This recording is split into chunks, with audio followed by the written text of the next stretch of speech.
थोड़ी देर विचार करने के बाद कहा, मैं अपनी आज्ञा वापस नहीं ले सकता, लेकिन अगर तुम मेरा एक काम कर दो तो तुम्हारी जान बच सकती है। हमारे किले के ठीक सामने ये जो बड़ा पहाड़ है, इसके कारण हमारे किले की सुंदरता नष्ट होती है।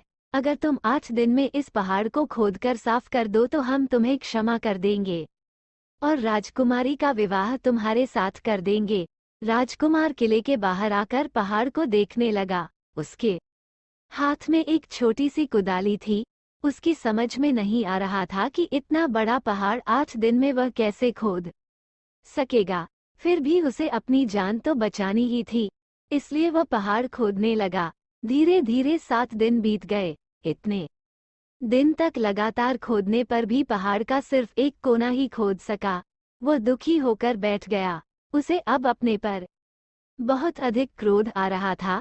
वो मन में कहने लगा कि अगर मैंने लोमड़ी की बात मान ली होती तो कितना अच्छा होता। लोमड़ी ने मुझको हर बार ठीक सलाह दी और मैं हर बार उसका कहना न मानकर नई से नई मुसीबत में फंस जाता हूँ। राजकुमार इस तरह सिर झुकाए बैठा था कि अचानक उसे अपने पैरों के पास लोमड़ी की पूंछ हिलती दिखाई दी। उसने नजर उठाकर देखा, सचमुच वही लोमड़ी खड़ी थी। लोमड़ी ने मुस्कराते हुए कहा, क्यों, क्या हाल है? इस बार तो तुम्हारी मदद करने की मेरी जरा भी इच्छा नहीं थी, लेकिन मैं 7 दिन से तुमको पहाड़ खोदते हुए देख रही हूँ। मुझे दया आ गई और मैं तुम्हारी मदद के लिए चली आई। जाओ, तुम बहुत थक गए हो, सो जाओ। मैं थोड़ी ही देर में तुम्हारा काम पूरा कर दूंगी। इस बार राजकुमार ने तय कर लिया था कि अब वो लोमड़ी जिस तरह कहेगी, वो उसी तरह करेगा। वो चुपचाप उठकर एक तरफ सोने चला गया। थोड़ी ही देर में उसे नींद आ गई। सुबह जब वो सोकर उठा तो उसे अपनी आंखों पर विश्वास नहीं हो रहा था। वहां कहीं भी पहाड़ का नाम नहीं था और महल का सुंदर दृश्य दिखाई दे रहा था। राजकुमार सीधा राजा के पास पहुंचा। राजा उसके काम पर बहुत खुश था। उसने तुरंत अपने वादे के अनुसार राजकुमारी के साथ उसका विवाह कर दिया। जब राजकुमार उस सुंदर राजकुमारी के साथ कुछ दूर चला तो उसे रास्ते में फिर वही लोमड़ी मिली। लोमड़ी बोली, बधाई हो राजकुमार, राजकुमारी के साथ तुम्हें देखकर मुझे बड़ी खुशी हो रही है, लेकिन अब तुम्हें सोने का घोड़ा और सोने की चिड़िया भी प्राप्त करनी चाहिए, क्योंकि वे दोनों चीजें तुम्हारे ही लायक हैं और तुम उन्हें आसानी से प्राप्त कर सकते हो। राजकुमार बोला, लेकिन भला मुझे सोने का घोड़ा और सोने की चिड़िया कैसे मिल सकती है? मैं तो इस राजकुमारी को भी उस राजा के लिए ले जा रहा हूँ। लोमड़ी ने कहा, नहीं, तुम ऐसा काम कभी मत करना। इस राजकुमारी के साथ तुम्हारा विवाह हुआ है और यह अब तुम्हारी ही है। अगर तुम मेरे कहने के अनुसार काम करो तो तुम्हें सोने का घोड़ा और सोने की चिड़िया भी मिल सकती है। तुम पहले इस राजकुमारी को लेकर सोने के घोड़े वाले राजा के पास जाओ। राजा खुश होकर तुमको सोने का घोड़ा दे देगा। तुम घोड़े पर सवार हो जाना और सवार होकर सबसे विदा लेना। राजकुमारी से तुम सबसे बाद में विदा लेना। जैसे ही तुम राजकुमारी के पास पहुंचो, तुम उसे हाथ से पकड़कर घोड़े के ऊपर खींच लेना और घोड़े को दौड़ा देना। सोने का घोड़ा इतना तेज दौड़ता है कि दुनिया का तेज से तेज घोड़ा भी उसकी बराबरी नहीं कर सकता। जाओ, तुम पहले इतना काम पूरा करो, इसके बाद आगे का काम मैं तुम्हें बाद में बताऊंगी। मैं तुम्हें वहां रास्ते में मिलूंगी। राजकुमार ने ठीक वैसा ही किया जैसा लोमड़ी ने उससे कहा था। जब सोने के घोड़े वाले राजा ने खुश होकर उसे इनाम में सोने का घोड़ा दिया तो राजकुमार उस पर सवार हो गया और उससे विदा लेने लगा। अंत में वह राजकुमारी को उठाकर घोड़े को तेजी से दौड़ाता हुआ किले से बहुत दूर निकल आया। रास्ते में एक पेड़ के नीचे लोमड़ी उसका इंतजार कर रही थी। उसे देखकर लोमड़ी बोली, शाबाश, अब तुम सोने की चिड़िया भी प्राप्त कर लो।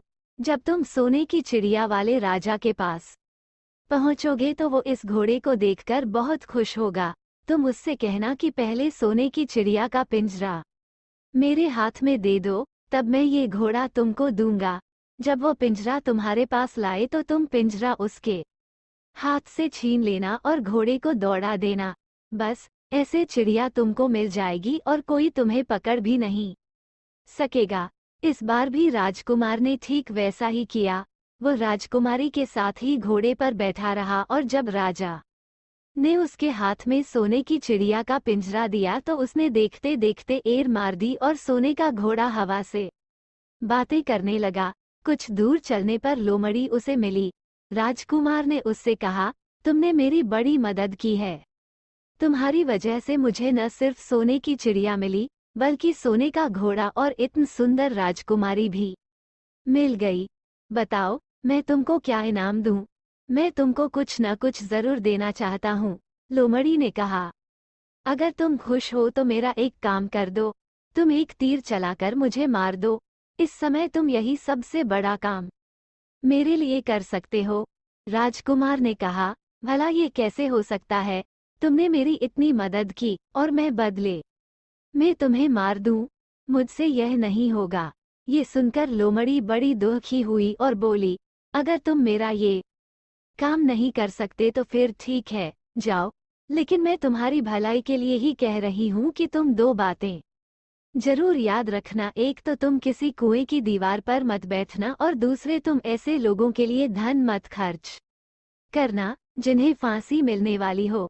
राजकुमार बोला, भाई तुम भी अजीब हो। तुम्हारी बातें मेरी समझ में ही नहीं आती। भला मैं कभी कुएं की दीवार पर क्यों बैठूंगा और ऐसे आदमियों पर धन क्यों खर्च करूंगा जिनको फांसी दी जाने वाली हो। लेकिन लोमड़ी ने उसकी बात का कोई जवाब नहीं दिया और अलविदा कहकर वहां से चली गई। राजकुमार सोने का घोड़ा दौड़ता हुआ आगे बढ़ा। राजकुमारी उसके साथ ही बैठी हुई थी और सोने की चिड़िया का पिंजरा उसके हाथ में था। कुछ ही देर में राजकुमार उस छोटे गांव में जा पहुंचा जिसमें वे दोनों सरायें थीं। गांव के लोग और खास तौर से बच्चे उसको देखने के लिए बाहर निकल आए। सोने के घोड़े पर इतने सुंदर राजकुमार के साथ बैठी एक राजकुमारी को देखकर सभी लोग चकित थे। इतने में राजकुमार ने देखा कि गांव के बगीचे में एक जगह बहुत से लोग जमा हैं और कुछ शोर हो रहा है। राजकुमार के पूछने पर लोगों ने बताया कि वहां दो आदमियों को फांसी देने की तैयारी हो रही है। राजकुमार उधर ही चल पड़ा। वहां पहुंचने पर उसने पहचान लिया कि जिन आदमियों को फांसी दी जाने वाली थी वे और कोई नहीं बल्कि उसके ही भाई थे। वे लोग तब से उसी सजी सजाई सराय में रह रहे थे और तरह तरह के बुरे काम करते थे। वे जुआ भी खेलते थे और जुए में बहुत सा धन हार चुके थे। उन्होंने लोगों से बहुत सा रुपया भी उधार लिया था। इन्हीं सब बातों से चिढ़कर अब गांव वाले उन्हें फांसी पर चढ़ाने जा रहे थे। राजकुमार भला ये कैसे होने देता? उसने लोगों से कहा कि मुझसे रुपया ले लो।